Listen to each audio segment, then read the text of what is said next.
আমাদের দুপুরের খাবার সাজেকের ভাইরাল সেই ব্যাম্বো চিকেন। এখন আমরা যাচ্ছি কি চিকেন ব্যাম্বো চিকেন আমরা যাচ্ছি এখন খেতে। আমাদের হোটেলটার নাম কি বলছে মনে নেই। এখন হচ্ছে যে আমাদের টোকেন আছে, ওই টোকেন নিয়ে যেয়ে আমরা টোকেন দেখালে আমাদের খাইতে দিবে।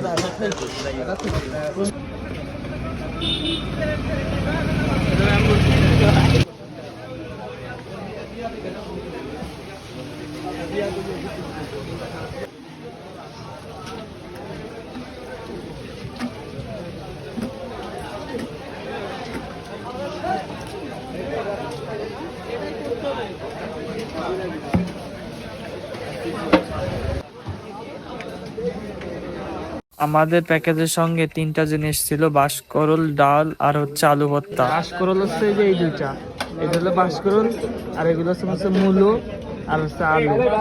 আর বাঁশকরল হচ্ছে এই দুইটা, এটা হচ্ছে বাঁশকরল খাচ্ছি ভাই আমরা।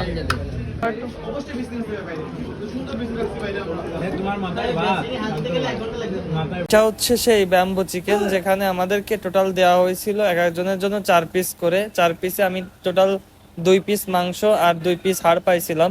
প্রথম আমার কাছে পোল্ট্রি মনে হচ্ছিল, কিন্তু পরবর্তীতে হাড়টা নিয়ে মনে হলো এটা দেশি। এখন আমি সন্দেহে আছি আমি কোনটার কথা বলবো। আপনারা যদি কখনো খেয়ে থাকেন আপনারা একটু বলবেন যে আপনার কাছে কেমন লাগে। এটা কি আসলে পোল্ট্রি দিয়ে বানায় নাকি দেশি মুরগি? ব্যাম্বো চিকেন নাকি নাম গুলি ভর্তি হয়েছে মনে করেন ডাল, তারপরে মনে করেন না শুকুর ডাল না, হলুদ লবণ দিয়ে যা যা মশলা লাগে এটা যদি আমরা এক জায়গায় একটু বাসের ভিতর দিয়ে যেতে পারলে স্বাদ হবে। বুঝছেন, অনেক সুন্দর লাগছে, বাট আলু ভর্তাটা একটু নর্মাল, তাছাড়া সব ঠিকই আছে।